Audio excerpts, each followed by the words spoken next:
जी अस्सलाम वालेकुम। मेरा नाम है एहसन कुरैशी और आज जो हमने मौजू रखा है वो इंतहाई दिलचस्प भी है, क्योंकि आज हम बात करेंगे कराची की सियासत के ऊपर। कराची की सियासत का क्या माजी था, हाल आपको पता है, मुस्तकबिल क्या होने जा रहा है। इसी पे हमारे साथ बात करेंगे सैयद शाहिद पाशा ने हमें ज्वाइन करा है। सीनियर एमक्यूम वर्कर हैं, डेप्यूटी कन्वीनियर भी बने, उसके बाद फिर अलग हुए। अब देख रहे हैं कि वो एमक्यूम बहाली कमेटी के कन्वीनियर हैं। शाहिद पाशा भाई, अस्सलाम वालेकुम, खुश आमदीद प्रोग्राम के अंदर। कैसे मिजाज है? वालेकुम अस्सलाम। आपको, तर्ज न्यूज़ की पूरी टीम को और तमाम दोस्तों को जो ये प्रोग्राम देख रहे हैं उन सबको वालेकुम अस्सलाम। और रमज़ान मुबारक पहला अशरा और उसकी तमाम बरकतों से सब फ्यूज़ उठाएं और अल्लाह ताला इस कोरोना वायरस से सबको निजात दिलाए और अपना शाहिद रहमो भाई करम खैर हम पे मुबारक। फरमाए। बिल्कुल। शाहिद भाई खैर मुबारक रमज़ान। शाहिद भाई, हम देखते हैं मुत्तहदा कौमी मूवमेंट एपीएमएसओ के बदन से निकली। 1978 में एपीएमएसओ का क़याम हुआ। हमने तो देखा कि एमक्यूएम किस तरह से परवान चढ़ी। आपने मुत्तहदा कौमी मूवमेंट या all Pakistan Muhajir student organisation कहाँ से शुरुआत की? देखिए जी, मेरी तो बड़ी तवील स्टोरी है। जितनी एमक्यूएम की लाइफ है उससे सिर्फ 2 साल कम कर ले तो मेरी एमक्यूएम के साथ ज्वाइनिंग है। 1986 में मैंने एमक्यूएम को ज्वाइन किया और जो पहला सानिया था, हम हैदराबाद में जलसा था 31 अक्टूबर 1986। हम हैदराबाद जा रहे थे तो सोराब रोड पे फायरिंग वगैरह शुरू हो गई, जिसकी वजह से हमारी जो कराची में बसें थी वो रोक ली गई। और बस वही पहला दिन था मेरा एमक्यूएम में ज्वाइनिंग का, 31 अक्टूबर 1986। और आज ऑलमोस्ट 34 ईयर्स एमक्यूएम में मुझे हो चुके हैं। 35वां साल शुरू हुआ। शायद शायद भाई, 1986 के अंदर बतौर कारकुन आप मुत्तहदा कौमी मूवमेंट में शामिल हुए, फिर डेप्यूटी कन्वीनियर तक गए, हमने आपको देखा। किस तरह से सफ़र गुजरा, किस वक्त में किन किन ओहदों पे फायज रहे?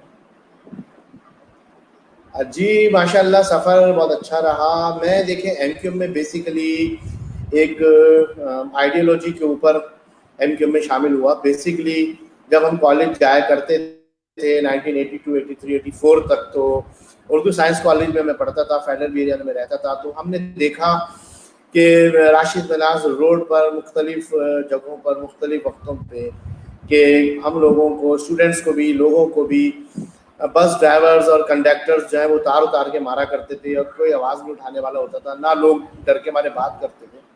बहुत सारे ऐसे इश्यूज थे। इन सारी चीज़ों का बैक ऑफ माइंड में थी। तो जब 86 में एमक्यूएम का पता चला हैदराबाद में जलसा हो रहा है, उससे पहले जो हमारे तरफ के जो सीनियर कारकुनान थे उन्होंने रब्ता किया और कहा कि ये महाजिर कौमी मूवमेंट बन गई है, अल्ताफ हुसैन जो है वो लीडर है और उनके साथ काम करना है। तो उन्होंने ब्रीफिंग दी, बताया। उस वक्त तक हम जानते जानते नहीं थे। हाँ, ऑन एंड ऑफ 84, 85 में देखते रहते थे एमक्यूएम की चीज़ें, लेकिन बाकायदा 86 में शमूलियत इख्तियार की तो बैक ऑफ माइंड यही था कि अगर महाजिरों पर वाकईतन इतने जुल्म और सितम हो रहे हैं जो हमने अपनी आंखों से देखे हैं, तो why not we join MQM and work for the betterment of the community? That was the point, and that was the ideology that I joined. अच्छा, शायद मजीद भाई, अगर उसके आप बाद ट्रैक जी चाह जी रहे हैं कि बिल्कुल देखें। बिल्कुल, मैं यही कहना 90 चाह रहा था। जी बिल्कुल, ट्रैक के मैं शॉर्ट बताऊंगा, बहुत ज़्यादा एक लंबी स्टोरी है, बस बहुत शॉर्ट ये बिल्कुल बताऊंगा बिल्कुल। आपको कि 1986 में मैंने MQM ज्वाइन की और बहुत यंग था मैं, ऑलमोस्ट 20 ईयर्स मेरी एज थी। और मैं फिर बहुत जल्द ही समझ लें 1986, 87, 88 के इलेक्शन आए। 87 में बलदियाती इलेक्शन, 88 बल्दियाती में इंतखाब। हमारे नेशनल इलेक्शन आए। तो उस दौरान बड़ी वर्किंग की, दिल और जान से काम किया और ये सोचा कि एमक्यूएम के उम्मीदवारों को जीतना चाहिए। और मैं क्या, पूरे पाकिस्तान, पूरे कराची में जहाँ जहाँ पुलिस ग्रुप खड़े हुए थे वहाँ साथियों ने मेहनत की, हम जीते। और 1989 में मुझे जो है वो फ़ौरन ही यूनिट कमेटी का मेंबर बना दिया गया। फाइनेंस सेक्रेटरी में रहा 1989 से 1991 तक। फिर 91 में ऑलमोस्ट जो है वो समझ लें कि ऑपरेशन की शुरुआत हो गई। 92 में, जून 19 में ऑपरेशन शुरू हो गया। मैं निगरान यूनिट इंचार्ज बना। 92 में मैं अरेस्ट हुआ दिसंबर के महीने में। अगले 1.5 महीने में जेल में रहा। जेल से आया, निगरान यूनिट इंचार्ज के तौर पर मैं काम करता रहा और ऑलमोस्ट 1996 तक मैं एज ए निगरान यूनिट इंचार्ज यूनिट 145 में काम करता रहा। 96 में मैं दोबारा अरेस्ट हो गया, 1.5 साल में जेल में रहा। 1.5 साल के बाद जब मैं जेल से वापस आया तो मुझे जॉइंट सेक्टर इंचार्ज बना दिया गया फेडरल एरिया का 1997 में। And almost on end of 98 में गवर्नर राज लगने के बाद से लेकर ऑलमोस्ट 2002 तक ऑन एंड ऑफ में निगरा सेक्टर इंचार्ज रहा, सेक्टर मेंबर रहा, ऑलमोस्ट वर्किंग में करता रहा। 2002 से 2005 में थोड़ा सा बिजी रहा। इन द मीन टाइम मेरी शादी हुई, मैं अपना कारोबार करता था, कंप्यूटर से रिलेटेड रहा, इंटरनेट और आईटी रिलेटेड था, सॉफ्टवेयर हार्डवेयर में मैं वर्क करता था। और इंटरनेट का टाइम आया तो मैं इंटरनेट वर्किंग में चला गया। आई वॉज द फर्स्ट जो 1997 से एमक्यूएम की आला क़यादत के पीछे में पड़ा रहता था कि एमक्यूएम के लिए इंटरनेट सिस्टम को इस्तेमाल किया जाए, बहुत फ़ायदा होगा। एंड अल्टीमेटली 2002 में जाकर एमक्यूएम ऑलमोस्ट इंटरनेट पर आई और मेरा ही इसमें एक रोल रहा इंडिविजुअल। मैंने एमक्यूएम के बहुत सारे जिम्मेदारों को जो है वो ट्रेनिंग दी और जैसे कहते हैं कि उस वक्त याहू मेल चलती थी, USA.net चलता था उस ज़माने में। उस ज़माने में इतना नेटवर्क अच्छा होता नहीं था, साइबर नेट सुपर नेट कंपनियाँ होती थी 99 में। तो 99 से 2002 तक हमने एमक्यूएम की ट्रेनिंग की और हम बाकायदा एमक्यूएम एक जिसे कहते हैं कि इंटरनेट पर भी कम्युनिकेशन करने लगे। अच्छा, 2002 से 2005 तक मैं थोड़ा सा अपने बिजनेस में लगा रहा और 2005 में फिर दोबारा इलेक्शन थे बल्दियाती। तो गुलबर्ग टाउन का जो है वो पूरी इलेक्शन कैंपेन मैंने डिज़ाइन की 2005 में। हम बड़ी अच्छी भारी तादाद से वहाँ से हम जीते। हमारे जो है वो टाउन नाज़मीन आए, हमारे सिटी नाज़िम बने एमक्यूएम के बिला मुकाबला।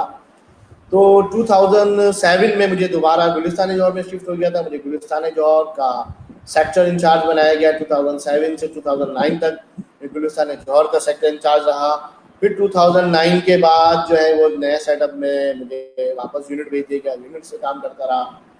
फिर इलेक्शन आए 2013 के इलेक्शन में हमने काम किया। 2013 के बाद जो है वो तोड़ फोड़ हुई एमक्यूएम में, काफ़ी उठापटक हुई। मुझे मरकज़ी इलेक्शन सेल में आईटी इंचार्ज बना दिया गया। मैं मरकज़ी इलेक्शन सेल का मेंबर रहा 2013, 14, 15 तक।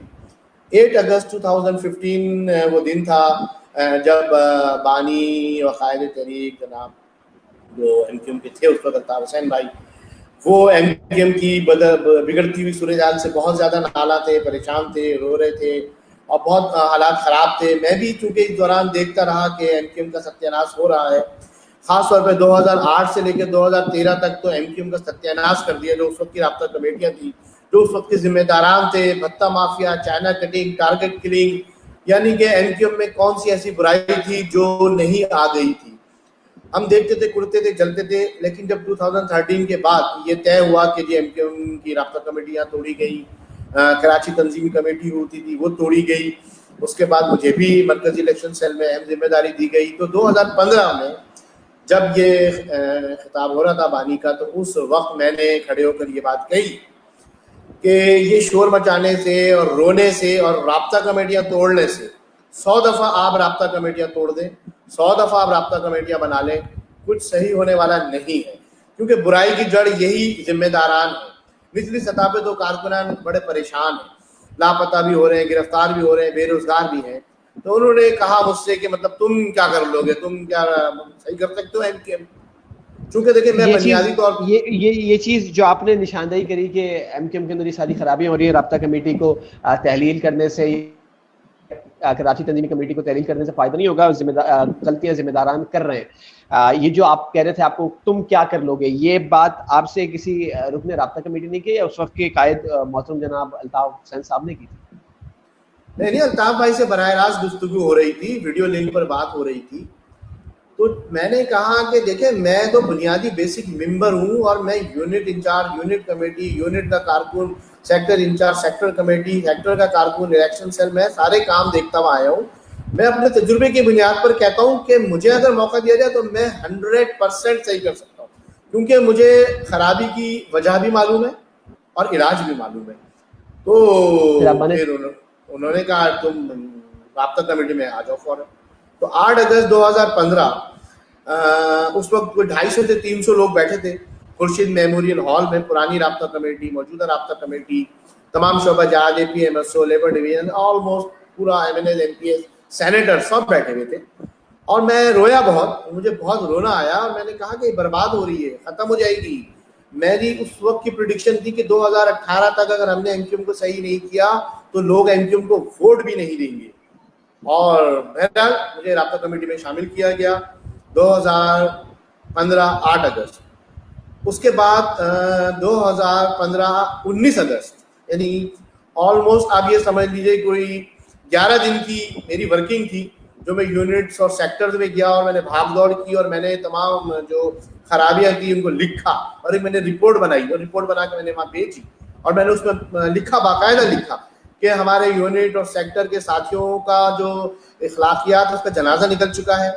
ज़कात फित्रे जैसी रकम को हम भत्ते की शक्ल में लेते हैं, लोगों के घरों पे कब्जे, दुकानों पे कब्जे, बदमाशी, गुंडागर्दी, चाय के होटलों पे बैठना, फायरिंग करना, यूनिट ऑफिस को जो है वो गुंडागर्दी के अड्डे बनाना, ये सारी चीज़ें ख़त्म करनी होंगी। और एमक्यूएम का जो स्ट्रक्चर है, और सबसे बढ़कर जो मैंने बात की थी वो था नोमेनक्लेचर, जो टर्मिनोलॉजी हम यूज करते थे, जो भाइयों के साथ नामों के साथ लगाकर, फिर number 1 sector committee, sector incharge, unit incharge, ये सारे नाम हमारे बदनाम हो चुके थे।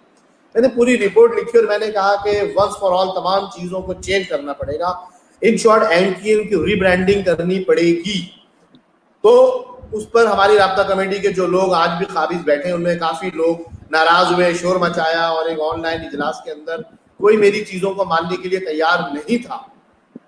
उस वक्त जो है वो फिर मैंने एक नया सिस्टम पेश किया था जिसमें इस यूनिट सेक्टर को खत्म करके टाउन और यूसीज को लाया जाए, यूनिट इंचार्ज, सेक्टर इंचार्ज के ओहदे खत्म करके टाउन ऑर्गेनाइजर, यूसी ऑर्गेनाइजर्स के ओहदे लाए जाए। काफी लोगों ने इस पे, लंदन राब्ता कमेटी और पाकिस्तान राब्ता कमेटी ने भी बड़ी बुराई की, बहुत सारी चीजें आई, तो शोर शराबा हुआ, लड़ाई झगड़ा हुआ। और बानी कायद एमक्यूएम का क्या रद्द अमल था इन सब चीजों पर? जी देखिए, राब्ता कमेटी लंदन एग्री नहीं थी, राब्ता कमेटी पाकिस्तान एग्री नहीं थी। आमिर खान साहब एक लिस्ट लेकर आए थे जिसमें तंजीमी कमेटी के वो तमाम बदमाश लोग जो आज भी राब्ता कमेटी के उन्होंने मेंबर जबरदस्ती के बनाए हुए हैं, वो एक लिस्ट लेकर आए कि ये तमाम लोगों को हम सीसी में डालेंगे। मैंने उस लिस्ट को यकसर नजरअंदाज किया, इग्नोर किया, रिजेक्ट किया। मैंने कहा ये लोग राब्ता कमेटी में, तंजीमी कमेटी में नहीं आ सकते, यही तो लोग हैं जो एमक्यूएम को बर्बाद कर रहे हैं। जिसमें आमिर खान से बड़ा गुस्सा हुए, वो उठ के चले गए, उन्होंने अपनी कुर्सी फेंक दी उठा के, बड़ा शोर शराबा हुआ। मैं पीछे नहीं हटा, मैंने कहा नहीं, एमक्यूएम को सही करना तो सही करना पड़ेगा, और मैं भी नाराज होकर चला गया। लेकिन उस वक्त फिर वहां से कॉल आई मुख्तलिफ राब्ता कमेटी के मेम्बरान की कि जब वापस पहुंचे, राब्ता कमेटी के ऑफिस पहुंचे और आपको बुलाया जा रहा है और अल्ताफ भाई गुस्सा हो रहे हैं, आप आ जाए फौरी तौर पे। खैर मैं उस वक्त पहुंचा राब्ता कमेटी का ऑफिस वापस, तो उस वक्त उन्होंने मुझे खड़ा किया, मेरा नाम पूछा पूरा और मुझे कहा कि तुम्हें मैं एमक्यूएम का डिप्टी कन्वीनर बना रहा हूँ। 19 अगस्त 2015 ये मेरी वर्किंग थी, जिसकी बुनियाद पर मुझे अल्ताफ भाई ने उस वक्त डिप्टी कन्वीनर बनाया। और मेरा टास्क यही था कि एमक्यूएम को सही करो, साफ करो। और मेरी एक टर्मिनोलॉजी थी गंदे अंडे, कि गंदे अंडों को इसमें से निकालो और एक मुझे साफ सुथरी और अच्छी एमक्यूएम बनाकर दो। और तुम पावरफुल डिप्टी कन्वीनर हो, और तुम अगर ये कर सकते हो और नहीं कर सकते, और तुम पर जो मैंने एतमाद किया है, अगर जो तुमने एतमाद पूरा नहीं किया तो मुझे लफ्ज़ एतमाद से भी नफरत हो जाएगी। ये उनके अल्फाज थे, ये टास्क था जिसकी बुनियाद पर मैंने बड़ी डेडिकेशन के साथ, कमिटमेंट के साथ काम शुरू किया। लेकिन बड़े अफसोस के साथ कहना पड़ता है कि हमारे कुछ लोगों को शायद ये सारी चीज़ें पसंद नहीं आ रही थी, क्योंकि जो खराबी का बाइस बनी थी वो राब्ता कमेटी के मेम्बरान थे, जिसमें से बेशतर आज भी मौजूद है, कब्जा किया हुआ है उन्होंने एमक्यूएम पे। और डेफिनेटली उन्होंने मेरी भी जो है वो रिपोर्टिंग की इदारों को, मेरे बारे में गलत बातें बताई गई, जिसकी बुनियाद पर मार्च 2016 में 90 दिन के रिमांड के ऊपर मुझे इदारे उठा के ले जाते। जी शाहिद भाई, जिस वक्त ये सारी आपकी कह रहे हैं कि चुगलखोरियाँ, इदारों को फीडिंग करना, फिर अंदर से लंदन राब्ता कमेटी हो या पाकिस्तान की हो, आपके लिए हालात साजगार नहीं थे या मुश्किलात खड़ी की जा रही थी, तो इस सब के अंदर अल्ताफ हुसैन साहब का क्या किरदार था? बहुत पावरफुल शख्सियत रहे हमारे सामने, तो किस तरह से वाकफियत, हमें नहीं लगता कि उन्हें वाकफियत नहीं होगी इन तमाम मामलात की, कितनी सपोर्ट रही, फिर गिरफ्तार हुए, गिरफ्तारी से फिर बाहर आए, कैसा देखा माहौल? देखिए, अल्लाह करता है जो बेहतर करता है। यहाँ मैं पूरी कौम को, तमाम कारकुनान को ये बात बताना चाहता हूँ कि जिन लोगों के पास उन्होंने मुझे मिसगाइड करके भेजा था, अल्लाह पाक का लाख लाख करम, वो लोग इतने अच्छे साबित हुए। उन्होंने तमाम चीज़ों को मेरी चेक किया और चेक करने के बाद उन्होंने अपने बड़ों को ये रिपोर्ट दी कि जी ये ऐसे लोग एमक्यूएम में अच्छाई पैदा कर सकते हैं, ऐसे लोगों को काम करने का मौका दिया जाना चाहिए और ये लोग जाके काम करें। और जो ये सिस्टम बनाया है इन्होंने पूरा, जो मैंने पूरा सिस्टम वहाँ बताया कि मैंने यूसी और यूनिट्स को तब्दील कर दिया, सेक्टर इंचार्ज को खत्म कर दिया, ये नोमेनक्लेचर मैंने पूरा खत्म कर दिया और टाउन और यूसीज का सिस्टम मैंने पूरा बना के दिया है और ये सिस्टम अभी यहाँ पर लागू होना है। तो बड़े मतलब मुझे अच्छी सपोर्ट हुई, मुझे कहा काम करें जाएं, और मुझे 90 दिन के बजाय तकरीबन 45 दिन में ही बाकायदा रिलीज किया गया कि आप जाएं और जाके काम करें। जी शायद भाई, आप, मेरा सवाल ये था, यकीनी तौर पे आप इदारों की गुड बुक में थे या आए, उसके बाद आपकी क्लियरेंस हुई, आपको 45 दिन के अंदर छोड़ दिया गया। मेरे सबके सवाल ये था कि इन सब चीज़ों के दौरान जिस वक्त आपकी बैक बाइटिंग भी हो रही थी, एमकेएम राब्ता कमेटी पाकिस्तान हो या लंदन हो, वो भी कर रहे थे, इन सब के अंदर अल्ताफ हुसैन साहब की सपोर्ट किस तरह से थी या उनका फीडबैक आपके लिए क्या था? देखें एहसन भाई, उनकी सपोर्ट ही तो थी जब भी तो मैं डिप्टी कन्वीनर बना, लेकिन ये बात मेरी समझ में नहीं आई आज तक। और इदारे भी इस चीज़ को मुझे कहते रहे जब मैं गिरफ्तार हूँ। उसके बाद मैं जेल भी गया हूँ, 10.5 महीने में 22 अगस्त को जेल में रहा हूँ। उसके बाद आने के बाद फिर मैं 1 महीना लापता रहा हूँ। जो चीज़ वाकई मेरी समझ में नहीं आई वो यही बात थी कि अगर उनको सब पता था तो फिर इन चोरों को राब्ता कमेटियों में क्यों रखा गया था? आमिर खान जैसे बदमाश को, अनीस कायम खानी जैसे गुंडे को, कवर नवीद जैसे करप्ट आदमी को, हैदर रिजवी, फैसल सफदारी और ख्वाजा इजहारुल हसन, अमीनुल हक, देखिए ये 8-10 लोग हैं जो आज भी एमक्यूएम में हैं, जिन्होंने फारूक सत्तार जैसे शरीफ नफ्स आदमी को एमक्यूएम से हटाकर बदमाशी से फ्रॉड के जरिए एमक्यूएम पे कब्जा किया हुआ है। इन लोगों को क्यों नहीं वहां से निकाला गया, क्यों नहीं भगाया गया, ये एक सवाल है। आज तक मुझे इसका जवाब नहीं मिला, क्योंकि जाहिर बात है 22 अगस्त के बाद से फिर हमारे रास्ते जुदा हो गए और हम मजबूर हैं कि अब हम जाहिर बात है इंडिपेंडेंट काम कर रहे हैं। जो आइडियोलॉजी, जो नजरिया हमें उन्होंने दिया था, हम उसको लेके चल रहे हैं और हम अपने मिस कर रहे हैं, काम करना चाहते हैं। मिस कर रहे हैं इंडिपेंडेंट होके या डिपेंडेंट होके काम कर रहे थे, किसमें ज्यादा मजा आ रहा है? मतलब कुछ चीज मिस करते हैं डिपेंडेंट जब थे? देखिए उस वक्त मिस तो नहीं कोई चीज़ हम करते, क्योंकि हमारी इतनी ट्रेनिंग हो गई थी। जब एक बाप अपने बच्चों को बड़ा कर देता है और पाँव पे खड़ा होना सिखा देता है तो उसके बाद एक बाप का रोल ख़त्म हो जाता है। फिर पाँव पे खड़े होने वाले बच्चों को चाहिए कि वो अपनी ज़िंदगी खुद जिए, आगे निकले, बाहर निकले। और ये हमारी फिक्री नशिस्तों का हिस्सा रहा कि क़यादत मुयस्सर ना हो तो फिर सीनियर कारकुनान को आगे बढ़ना पड़ता है और तहरीक की बात डोर संभालनी होती है। हम वो कर रहे हैं, वो हम कर रहे हैं। अच्छा देखिए, सबसे बड़ी बात ये है कि शायद है ना, वो बहुत बिगड़ चुका है। अब वो बहुत सारी ऐसी चीज़ें हैं उस पर हम डिस्कस नहीं करना चाहते। क्यों इंडिया के साथ वो इतने करीबी ताल्लुकात उन्होंने किए, मोदी के साथ बात की, इंडियन चैनल्स को इंटरव्यू दिया। फिर अब एक नई चीज़ आ गई कि वो जो है वो सिंधु देश और महासिंधु देश, वो हम लोगों को ये चीज़ें एक्सेप्ट नहीं है। हम पाकिस्तान के साथ रहना चाहते हैं। पाकिस्तान के लोग, पाकिस्तान की एजेंसियाँ, पाकिस्तान की पॉलिटिक्स सिस्टम हमें सपोर्ट करता है, पाकिस्तान के लोग हमें सपोर्ट करते हैं। हम चाहते हैं जो कुछ हमें करना है अपने मुल्क में रह के करना है। हाँ, हम प्रोविंशियल ऑटोनॉमी पे बिलीव करते हैं, हम मजीद सूबों का क़याम, मुस्तहकम पाकिस्तान पे बिलीव करते हैं। हमारी स्ट्रगल यही है कि मजीद सूबे बनाए जाएं। ठीक, अल्ताफ हुसैन साहब की मौजूदा बयानात और उनकी मौजूदा जो पॉलिसी है उसके ऊपर आप चीज़ उनके साथ नहीं स्टैंड करते, ये तो क्लियर हो गया। आपकी मुत्तहदा कौमी मूवमेंट के लिए जो स्ट्रगल, जो आपने मुत्तहदा कौमी मूवमेंट के अंदर रहते हुए बेहतरी की कोशिश करी, वो भी आपने बता दी। लेकिन आपको नहीं लगता, चलें आपने 1986 के अंदर से मुत्तहदा कौमी मूवमेंट ज्वाइन करी, उसके बाद आप यूनिट कमेटी मेंबर बने 1989 में, ऐसे ही है? जी बिल्कुल। तो शायद भाई इस दौरान जो हमने नुकसान देखा, कराची का उर्दू बोलने वाला नौजवान 18-20 हज़ार की तादाद में मारा गया, इदारों की जानिब से भी, सरकारी गैर सरकारी सरगर्मियों के अंदर भी मारे गए, इदारों की जानिब से सियासी जमातों के क्लैशेस के अंदर। किस हद तक 2000, उसके बाद आप डेप्यूटी कन्वीनियर भी रहे, कितना लगता है आपको कि नाकाम रही माजी की एमक्यूएम, 86 वाली एमक्यूएम, अब तक जिस बुनियाद के ऊपर आप लोग आए थे? थोड़े से सवाल, थोड़े माजी की भी थोड़ी सी यादें ले आते कि किस हद तक नाकाम रहे कोटा सिस्टम, मैसूरी ने मशरिकी पाकिस्तान की वापसी के लिए तालीमी इदारों में दाखिले के हवाले से क्या देखते हैं? कितने मसाइल थे जिस वक्त जो बुनियादी नुकात लेके मुत्तहदा कौमी मूवमेंट या महाजिर कौमी मूवमेंट उस वक्त की बनी, कितने मसाइल 2008 या 2015 तक आप लोगों ने हल करवाए?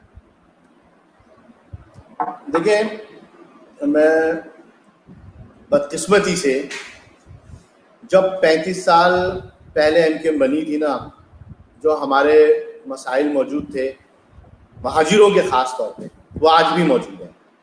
वैसे जू के तू मौजूद, शायद शिद्दत हो गई, शायद शदीद हो गए, जू के तू मौजूद है, बल्कि हम और बदनाम हो गए।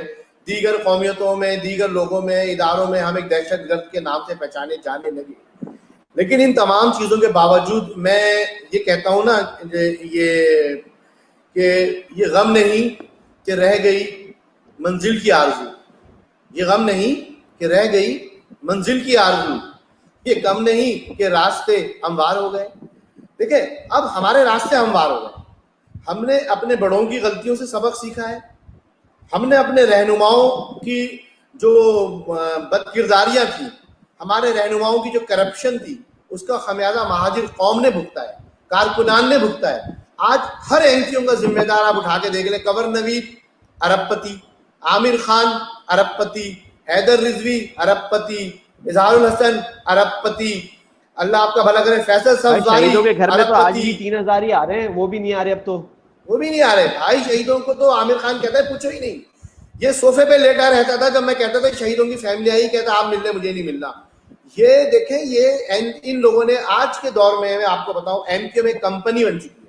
कंपनी की तरह ये एमक्यूएम चला रहे हैं। इन्होंने जेडएमसी, केएमसी, केडीए के director land, additional director 17, 18, 19 grade के जो कारकुनान बन गए थे, उनको 19-20 ग्रेडों में पहुंचाकर अपनी राब्ता कमेटियों का हिस्सा बनाया हुआ है, जो इनको पैसा कमा के देते हैं। ये सारे चेयरमैन, मेयर, डिप्टी मेयर सब लूट मार कर रहे हैं। कोई पाकिस्तान का मुखलिस नहीं है, कोई अपनी कौम का मुखलिस नहीं है। जब ये इनको डंडे पड़ेंगे, ये सब अपना पैसा लेके भाग जाएंगे। जैसे बाबर गौरी भाग गया, जैसे वासे जलील भाग गया, जैसे आदिल सिद्दीकी भाग गया। भाई मैं आपको किस किस का नाम लूं? मैं तो बड़ा नाम लेकर बात करता हूँ। शायद भाई ये तो आमिर खान साहब तो बहुत 2008 की गालिबन इनकी शमूलियत थी मुत्तहदा कौमी मूवमेंट के अंदर, अगर मैं गलत नहीं हूँ। उसके बाद 2012 खासी देर में आए, लेकिन सफर तो बहुत पहले से शुरू हो चुका था ना, ये प्लॉटिंग का, कमाने का। सवाल बेसिकली हमारा ये नहीं था, ये था कि किस हद तक जो थे हमने 18-20 हजार नौजवान दे दिया बकौल आपके शेर के, अगर उसकी तशरीह करें, सिर्फ रास्ता हमवार करने में। मजीद कितने दरकार हैं मंजिल तक पहुंचने में? देखिए भाई, रास्ता हमवार करने में यकीनन बड़ी कुर्बानियां लगी हैं। मैं आपको एक बात बताना चाहता हूँ, मैं बहुत बड़े बड़े लोगों से, मैंने महाजिरों का मुकदमा लड़ा है, बहुत बड़े बड़े लोगों से। मैं जब लापता रहा हूँ, मैंने लोगों से पूछा हमारा कसूर क्या है, प्रॉब्लम क्या है। उन्होंने मुझे एक बात कही कि देखो बेटा, प्रॉब्लम ये है कि कम्युनिटी के लिए काम करना कोई मसला नहीं।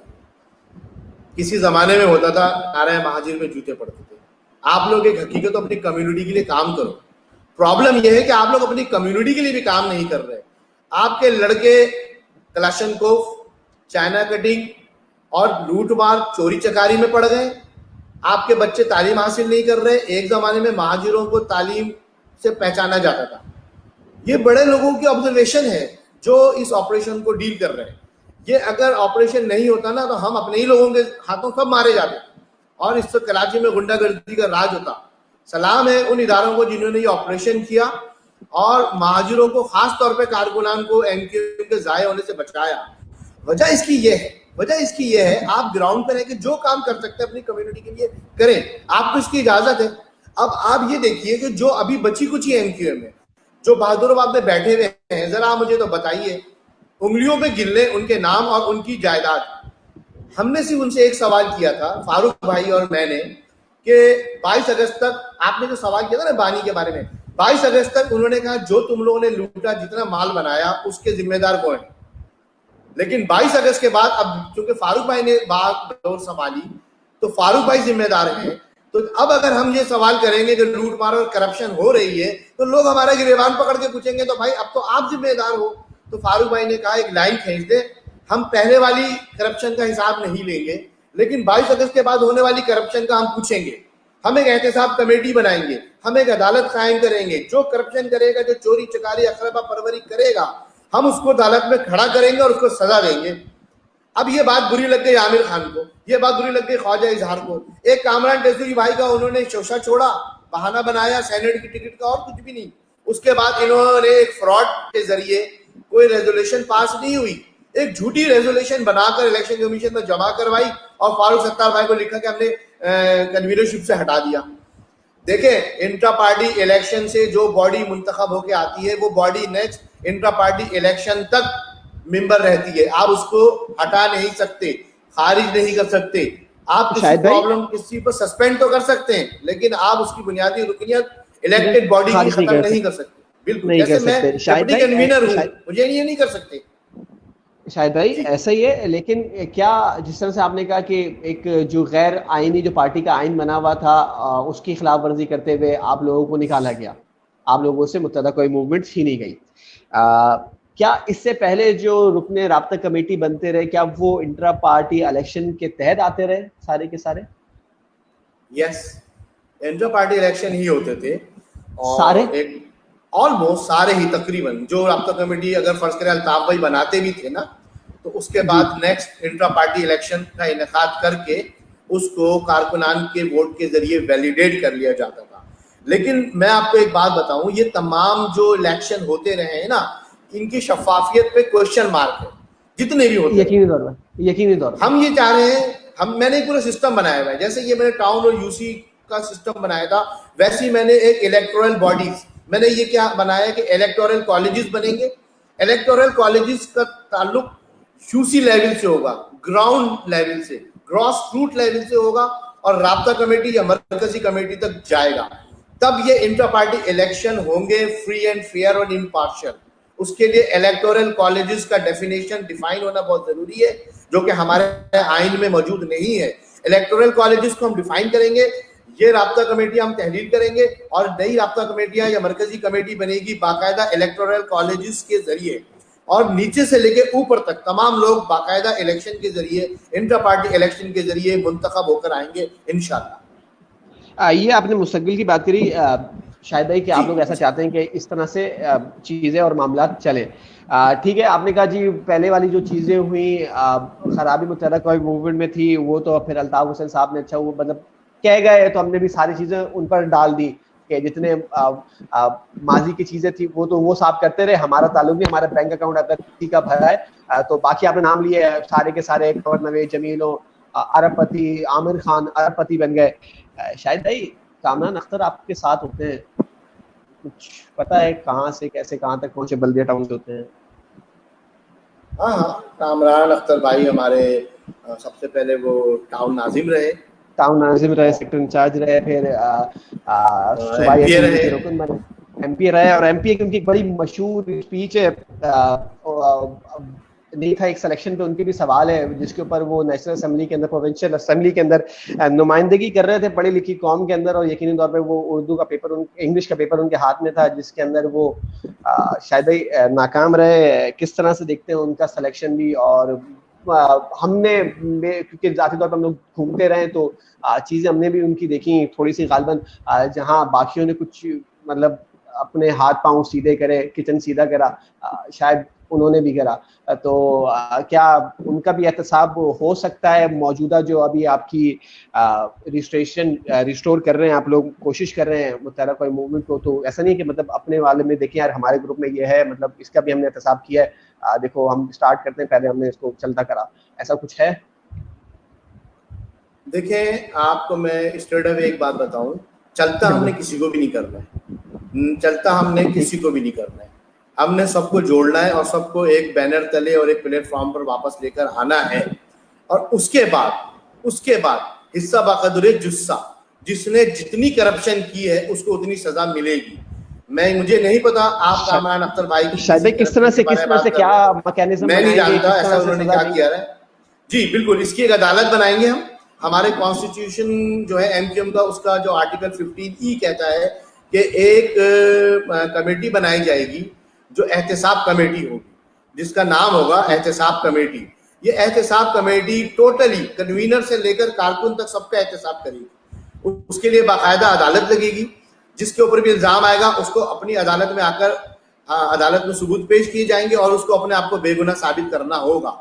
जिसने जितने आप एक आदमी की तनख्वाह फर्ज करें 20,000 रुपए महीना, लेकिन हर महीने वो 40,000 रुपए खर्च कर रहा है, तो सवाल तो बनता है ना यार, आपकी 20,000 रुपए तनख्वाह है, आप 40,000 हर महीने कैसे खर्च कर रहे हैं?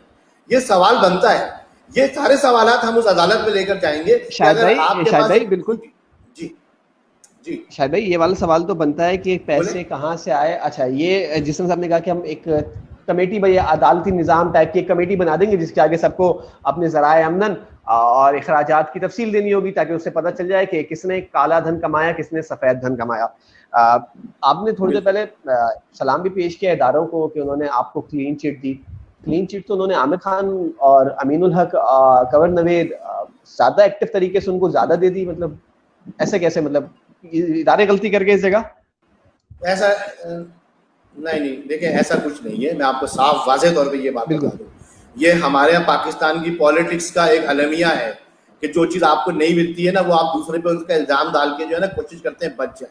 देखें, मैं आपको बताता हूँ, 26 जून 2018 को समा टीवी की मेरे पास क्लिपिंग मौजूद है, रिकॉर्डिंग में वो मुझसे बार बार पूछ रहे थे एंकर कि कितनी सीटें एमक्यूएम निकालेगी। मैंने कहा मैं आपको बता दूं 4 सीटें एमक्यूएम निकालेगी। मुझे तो किसी ने ये बात नहीं बोली, ला इलाहा इल्लल्लाह मोहम्मद रसूलुल्लाह मैं कलमा पढ़ के कह सकता हूँ।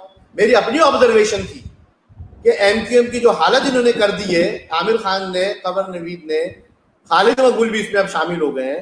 एमक्यूएम नहीं जीत सकेगी कहीं से भी, क्योंकि 2 वजूहात हैं। एक तो आप उन लोगों को बार बार सीट दे रहे हैं, टिकट दे रहे हैं, जो कई सालों से एमएनए एमपीए बनते चले आ रहे हैं, लूटमार कर रहे हैं और अरबपति बन गए। भाई किसी कोई माथे पे थोड़ी लिखवा के आया है कि मैं ही एमएनए एमपीए बनूंगा। हर इलेक्शन में नए एमएनए एमपीए आपको लाने चाहिए, आपके पास कमी नहीं है। हजारों पढ़े लिखे कारकुनान मौजूद हैं। डिप्टी मोहम्मद इकबाल को देख लें, 20 साल से वो एमएनए बनता चला आ रहा है, उसकी क्या कारकर्दगी, कहीं आपने कभी इसकी असेंबली में तकरीर भी सुनी? कभी नहीं सुनी होगी आपने। नए कारकुनान को बनाना चाहिए, नए लोगों को लाना चाहिए। तो ये मेरी ऑब्जर्वेशन थी।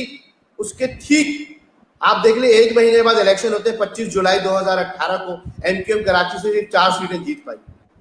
तो बिल्कुल 4 सीटें जीती। एमक्यूएम अपने देखिए, इसका इल्जाम एमक्यूएम किस पर डालती है कि हमारे साथ धांधली हुई है, और इदारों पे भी डालती है। उनके साथ बोलते भी है, खुल के बोलते हैं हमारे साथ धांधली। अरे तुम्हारे साथ धांधली क्यों होगी भाई? अपने करतूत तो देखो।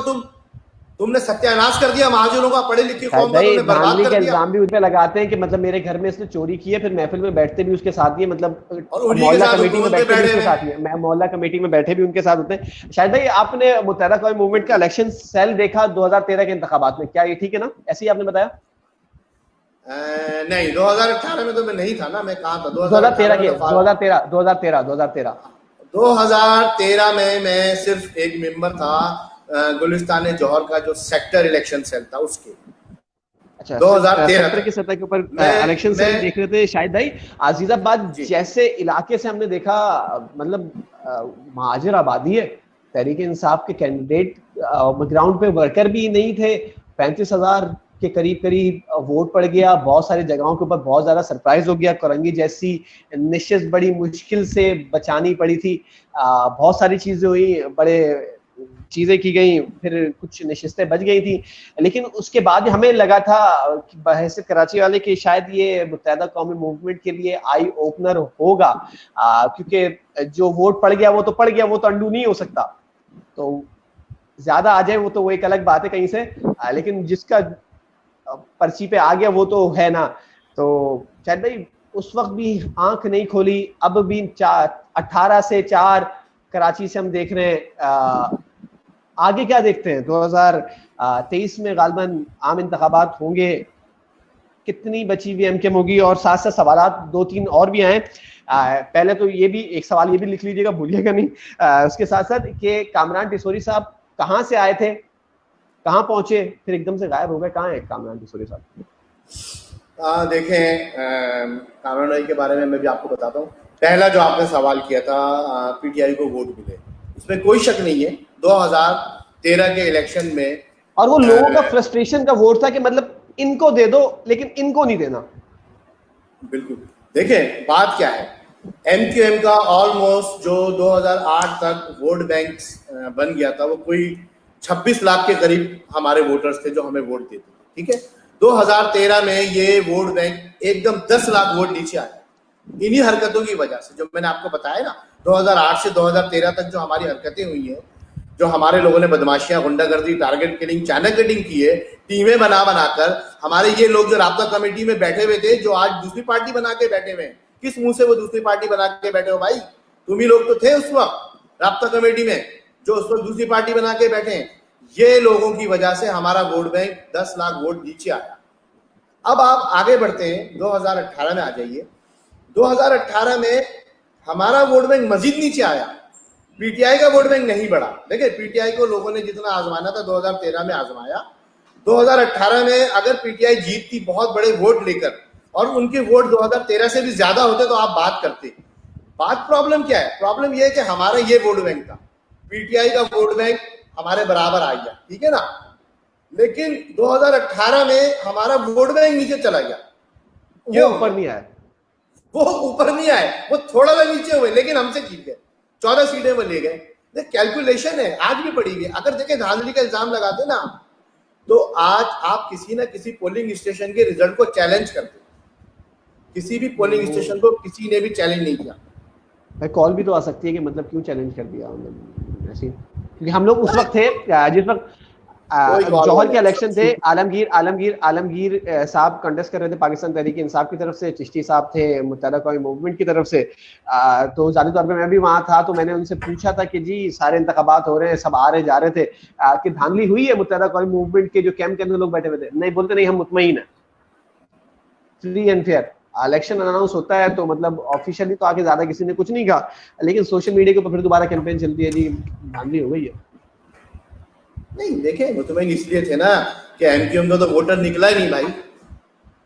जब आप जब इलेक्शन वर्कर होते हैं ना, हम पूरे इलेक्शन स्टेशनों पे घूमते हैं सारा दिन, हमें पता होता है हमारे कैंप पे कितना रश है, हमें पता होता है दूसरे के कैंप पे कितना रश है। 2013 की मैं आपको खास बात बताऊं, लोग हमारे कैंप से पर्चियां बना के ले गए और पीटीआई को बल्ले पे मोहर लगाई। कई जगहों में बिल्कुल ऐसा ही हुआ, हमारे कैंप से हमारी गाड़ियों में लोग गए। लानत थी एमक्यूएम की शक्ल पर उस वक्त, सोचना चाहिए था एमक्यूएम को ये क्या हो रहा है। ये बातें हमने बताई सबको, राब्ता कमेटी के लोगों को, लेकिन किसी के कान पे जू नहीं रेंगती, नतीजा सब खुश थे। अब आप सोचे ना, जब आपको एक नविश्ता दीवार नजर आ रहा है तो आप पढ़ क्यों नहीं रहे? बात यह है, सच कहने वाले बहुत कम लोग हैं।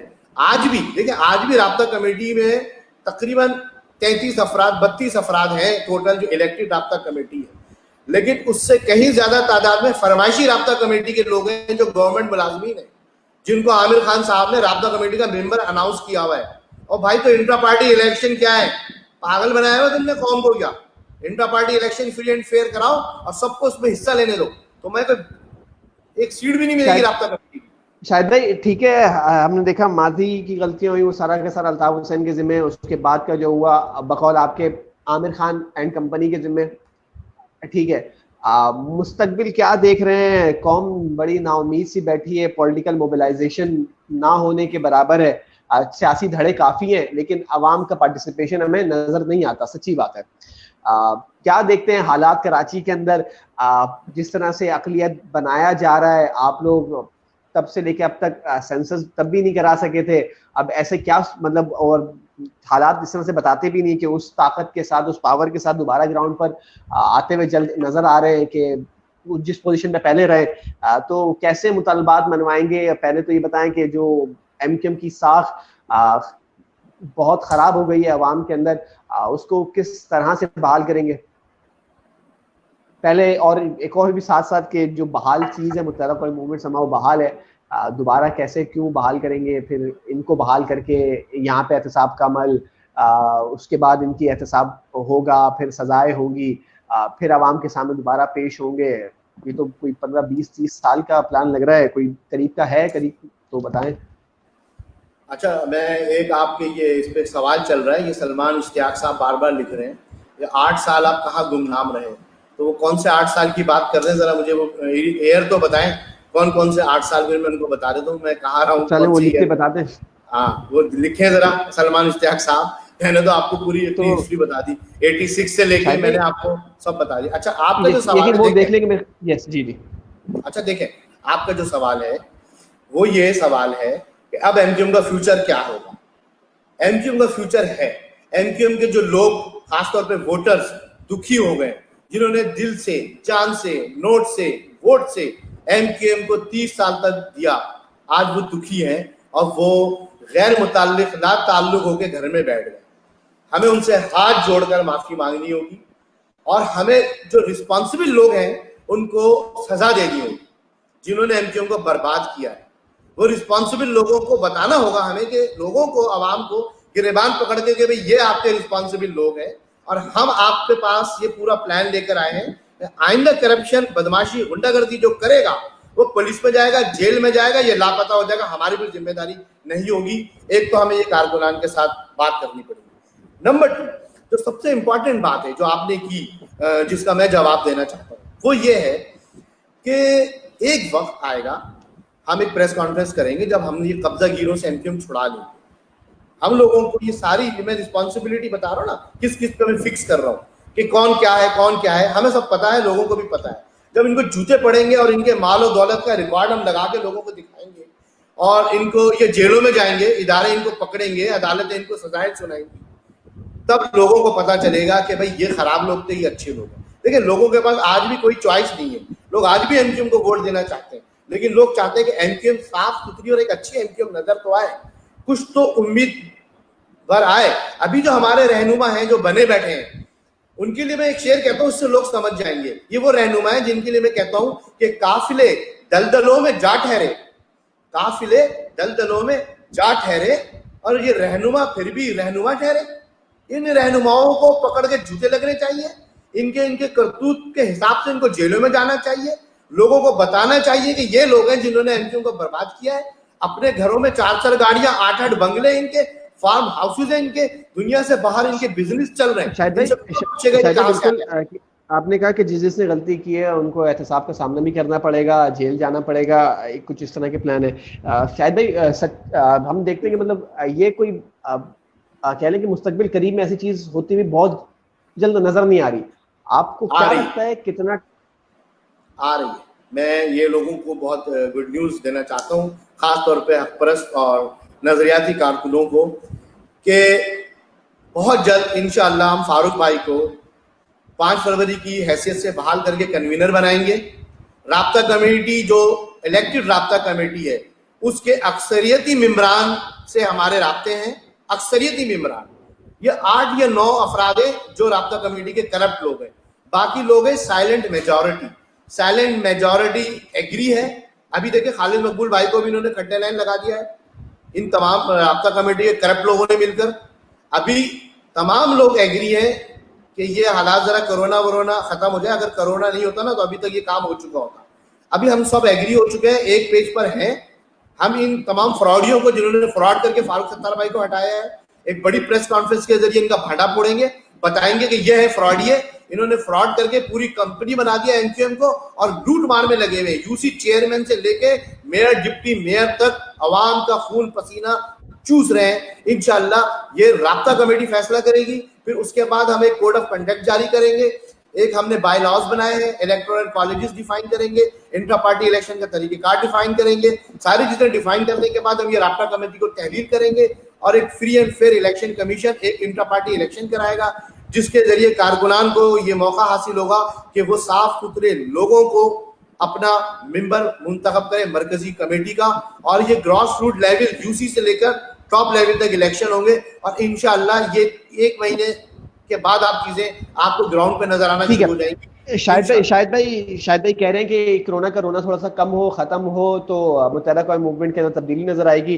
शायद भाई सारी चीजें हमने देखे कि बिल्कुल अब उनकी तरफ से हमारे पास बोलने वाला भी कोई नहीं था। यकीन तौर पे आगे जाएंगे तो हम आपके सवाल उनसे भी पूछेंगे कि करप्शन के अंदर कहाँ कहाँ तक रहे। शायद भाई एक बुनियादी सा सवाल हमेशा हमारे जहन में रहा है कि हमने देखा all Pakistan Muhajir student organisation बनती है, लोगों से कहा गया, ये सवाल तो शायद आगाज का था, अंजाम पे कर रहे हैं क्योंकि हम प्रोग्राम के अख्ताम पर एक खासा तवील हो गया, अब तक का सबसे तवील प्रोग्राम हमारा ये है कि APMSO बनती है, तुलबा बनाते हैं, फिर उसके बाद कहते हैं कि जी हमें इलाकों के अंदर मुनज़्ज़म होना है। महाजिर अवाम वेलकम करती है, उसके बाद डिसाइड होता है कि हमें अपने हुकूक हासिल करने, लिहाजा हमें सियासी कुव्वत बनना होगा। महाजिर कौम मूवमेंट बनाई जाती है, महाजिर कौम मूवमेंट तश्कील पाती है, उसके बाद आवाज़ आती है, तहरीक तो बन गई, पैसे चाहिए, पैसे देते हैं, चीज़ें होती हैं, बल्दियाती इंतखाबात जीतते हैं, बल्दियाती इंतखाबात के बाद कौमी और सूबाई की नशिस्तों पर कामयाब होते हैं, मेयर बनते हैं। उससे पहले बल्दियाती इंतखाबात पे जीतने के बाद उसके बाद कहा जाता है जी कुर्बानी देनी पड़ेगी, हुकूक की राह में तो कुर्बानी देनी पड़ती है, उसके बगैर तो हुकूक नहीं मिलते। कुर्बानी दे दी जाती है, 15-20 हज़ार नौजवान मक्तल में जाता है, देखा ख़ानदान बर्बाद होते हैं। शायद भाई उसके बाद कहा जाता है हम तो बने थे ऑल पाकिस्तान महाजिर, फिर महाजिर कौम मूवमेंट, अब महाजिर या कराची और शहरी आबादियों के हुकूक छोड़ें, अब हम बात करेंगे 98% की। इसी दौरान हम देखते हैं कि मुत्तहदा कौम मूवमेंट के अंदर लफ्ज़ महाजिर पे भी एक गैर एलानिया किस्म की पाबंदी आयद होती है। जी महाजिर के नारे ख़त्म कर दिए जाते हैं, उसकी जगह शख्सियत परस्ती परवान चढ़ाई जाती है। शायद भाई कैसा लगता था जिस वक्त महाजिर यकीन तौर पर महाजिर घराने लाल हरे सफ़ेद परचम के साथ, जाती तौर पर मुझे भी लगता है, हमने घर में भी देखा, जो महाजिरों की एक वाबस्तगी थी इस परचम के साथ, उसका फ़कत लफ्ज़ महाजिर था। इससे इत्तफाक करेंगे और अगर इत्तफाक करेंगे इख्तलाफ करेंगे वो भी बता दीजिएगा, उसके बाद बता दीजिएगा कहाँ खड़े हैं और कैसा लगता था जिस वक्त कहा गया कि जी अब तो हम नए सिंधी हैं, उसके बाद कहा गया उर्दू बोलने वाले सिंधी हैं, अब तो हम सिंधी हो गए पूरे, महाजिर शनाख्त खत्म हो गई। भाई आपके सवाल का एक बहुत मुख्तसर जवाब है और उसको मैं अगर कहेंगे तो एलेबरेट भी कर दूंगा कि अपने घर में एक ऐसा शजर लगाया जाए, अपने घर में एक ऐसा शजर लगाया जाए जिसका साया हमसाये के घर तक भी जाए। आप अगर समझ गए हो, बहुत शॉर्टली बता देता हूँ कि महाजिर कौमी मूवमेंट, महाजिर कौम आज भी अपनी जगह मौजूद है, लेकिन क्या बुरा है कि उस नजरिए को ग्रो करने के बाद, उस नजरिए के जरिए, उस प्लेटफॉर्म के जरिए और लोगों को भी हकूक हासिल हो जाए। अगर आप अपने हकूक से दस्तबरदार हो रहे हैं तब तो सवाल उठता है, आप तो अपने हकूक से दस्तबरदार नहीं हो रहे। आज आपको पूरी दुनिया मानती है, सब कहते हैं मैं 7 दफा जेल गया हूं, 7 टाइम भाई। मैं अपनी 35 साल तहरीकी जिंदगी में 7 दफा जेल गया हूं, जिनमें से 2 दफा मैं लापता रहा हूं। मगर चूंकि मेरा किरदार अच्छा था, मैंने कभी कोई गलत काम नहीं किया, मैं हर जगह गया हूं, हर पुलिस वाले ने, हर जिसने भी मुझे गिरफ्तार किया है, आज भी वो जिंदा है, मौजूद है, उन्होंने मेरी शाबाश की और बाद में मुझे सॉरी किया कि यार नहीं आप सही आदमी हो, गलत आप गिरफ्तार हो गए। लेकिन फिर भी मैं 7 दफा गिरफ्तार हूँ। अभी जो मैं आखिरी दफा रहा हुआ हूँ तो बहुत बड़े लोगों ने ही सवाल किया है कि भाई क्या प्रॉब्लम है, क्यों इन्हीं को बार बार गिरफ्तार कर लेते हो। तो जवाब दिया गया लोगों ने कि सर हमें मिसगाइड किया गया इनके बारे में। तो ये जो मिसगाइड करने वाले लोग हैं ना, इनका दौर अब खत्म हो गया है, अब सबको पता चल गया है कौन सही है कौन गलत है। अब इंशाअल्लाह इस शहर में, इस मुल्क में खुशहाली का दौरा होगा और हम सबकी खिदमत करेंगे महाजिरों के। शायद भाई आगे जाके जिस तरह से बानी MQM अल्ताफ हुसैन साहब ने ऐलानात किए महासिंधु देश के, या हमें शनाख्ती तब्दील करने का समाओ कह दिया, ऐसा मुतालबा आप लोग तो नहीं करेंगे, दोबारा तो नहीं करेंगे? मतलब पहले तो होते रहे, अब दोबारा तो नहीं करेंगे? देखिए मैं एक छोटी सी किताब लिख रहा हूँ, उसका नाम है MQM, नजरिया या माफिया। ठीक है, बहुत जल्द आप इंशाल्लाह देखेंगे। मैं अपनी आप बीती, जो मेरी अपनी एक किताब में लिख रहा हूँ, जो तैयारी के मराइल में बहुत लंबी है, बड़ी तवील है, बड़ी मोटी होगी, बहुत सी इसमें चीजें, लेकिन एक मैंने इसका चैप्टर निकाला है, उसमें मैंने ये लोगों को बताने की कोशिश की है कि हम क्या माफिया हैं या हम एक नजरिए के ऊपर कायम होने वाली जमात है। देखिए अल्ताफ भाई से एक बहुत बड़ी गलती हो गई, हकूक की जिद्दोजहद 10, 20, 15, 25, 50 सालों में नहीं मिलती, इसके लिए सदियां लग जाती हैं। और एक आम इंसान की जिंदगी 100 साल से ज्यादा नहीं हो सकती, 50 साल, 60 साल। पाकिस्तान में एक एवरेज उम्र 60-70 साल है। अगर हम ये सोचते हैं कि 30-35 साल की जिद्दोजहद में हम अपने हकूक हासिल कर लेंगे, तो यहाँ पर बहुत बड़ी भूल हो गई, हम हकूक हासिल नहीं करेंगे। शायद हम भाई हम एक नहीं कर सके, जिद्दोजहद जारी रखेंगे, सुन ले, शायद एक भाई हम जिद्दोजहद जारी जिद्दोजहद, रखेंगे और शायद आने भाई वाले लोगों बिल्कुल, को मुंतकिल करेंगे। शायद भाई आपने कहा कि हुकूक जल्दी नहीं मिला करते, एक सदियां दरकार होती हैं हुकूक हासिल करने में। शायद भाई हम देखते हैं कि कोटा सिस्टम नाफिज होता है, जिनका जो हुकूक नहीं भी थे ना वो भी उन्होंने हासिल कर लिए। हमारी गलती है इसमें, हमारी गलती है इसमें, किसी की कोई गलती नहीं है जनाब। ये सारी गलतियां हमारी क़यादत की है, हमारी आला तरीन क़यादत, हमारी राब्ता कमेटी के जो लोग खुद अमीर, कभी देखे बात सुने, ये बात मेरी समझ में नहीं आई कि गरीबों के हकूक की जिद्दोजहद करने वाले खुद अमीर कैसे हो जाते हैं। यहाँ पर फॉल्ट लाइन है। शायद भाई हमारे यहाँ तो ऐसे ही होता है, ये फॉल्ट लाइन है। इन लोगों को जूते मारने चाहिए, इनकलाबाद में ना इन लोगों की गर्दनें काट देनी चाहिए, इन लोगों को चौकों में लटका देने चाहिए, जो महाजिरों के, गरीबों के हकूक की आवाज लेकर उठे और खुद अमीर तरीन, अमीर कबीर, अरबपति, खरबपति हो गए। हजारों माओं की गोदियां उजड़ गई, हजारों सुहाग लुट गए, हजारों घर बर्बाद हो गए, और चंद लोग अमीर कबीर हो गए, महाजिर यतीम व यसीर हो गए, और चंद रहनुमा अमीर कबीर हो गए। ये फॉल्ट लाइन है भाई। जो लोग इनके साथ काम कर रहे हैं इनको सोचना चाहिए, बचेगा कोई भी नहीं, हर किसी को कठेरे में खड़ा करेंगे इंशाअल्लाह। शायद भाई शुक्रिया, फिर हम आपसे गुफ्तगू इंशाल्लाह रखेंगे किसी ना किसी और प्रोग्राम के ऊपर भी। बाकी एक चीज़ आपने कही कि इख्तराम करते हैं कि 7 मरतबा आप गिरफ्तार हुए, जिसमें से 2 मरतबा गैर एलानिया गिरफ्तारी हुई, जिसमें हमारे यहाँ कह दिया जाता है लापता। उस पर हमें अफसोस भी है और हमारी कानून से भी, हुकूमत रियासत पाकिस्तान से, कि ना तो ये अमल इंसानी है ना ही इखलाकी है। अगर किसी भी शख्स को, किसी के ऊपर भी कोई भी मुकदमा दर्ज होता है या कुछ इन्फॉर्मेशन होती है जिसके ऊपर, तो यकीन तौर पर उन्हें गिरफ्तार किया जाए, अदालत के अंदर पेश किया जाए। बाकी हम भी ख्वाहिशमंद हैं कि जिस तरह से आप कह रहे हैं कि चीज़ें कराची के लिए बेहतर हो, और कोशिश करेंगे कि जिस तरह से आपने प्लान दिया, आपको जल्द होता हुआ नजर आ रहा है, हमें जल्द होता हुआ नजर, ना जाने क्यों इतनी जल्दी होता हुआ नजर नहीं आ रहा। बाकी अल्लाह पाक आपकी ज़बान मुबारक करे और कराची के हालात बदलें और हम अपनी गलतियों से सीखें। शाहिद भाई वक्त का बहुत बहुत शुक्रिया। अगर आखिर में कुछ प्रोग्राम में कुछ लाइन देना चाहें, 1 लाइनर प्लीज। जी बस 1 लाइन में मैं आपसे ये कहूँगा कि बिल्कुल इंशाअल्लाह बहुत जल्द हम एमक्यूएम वापस लेंगे और एमक्यूएम को सही करके दोबारा एमक्यूएम को अपने ट्रैक पर लेकर आएंगे। और बहुत जल्द मेरा ये प्रोग्राम है, अभी सिचुएशन ऐसी है कि लोग घरों में हैं और बहुत सारे सवालात लोगों के जहनों में होते हैं, तो मैं एक लाइव सेशन अपना खुद भी करने वाला हूँ अपने फेसबुक से, और मैं ऐलान करूँगा बाकायदा 1-2 घंटे, जिसमें मैं सिर्फ और सिर्फ सवालात के जवाब जो लोग करना चाहेंगे, जो साथी करना चाहेंगे, जो कन्फ्यूजन उनके जहनों में है कि कब क्या कैसे, इसका जवाब दूंगा। बहुत जल्द मैं ऐलान करके लाइव सेशन करूंगा और साथियों से गुफ्तगू करूंगा इंशाअल्लाह, और बताऊंगा कि कैसे एमक्यूएम बर्बाद। बिल्कुल शाहिद भाई, हम भी इस तरह का सेशन रखेंगे जिसमें हमारा भी सवाल होगा कि 30-35 साल गुजर गए, क्या खोया क्या पाया, मुस्तकबिल के क्या इरादे हैं, क्या हिकमत अमली है।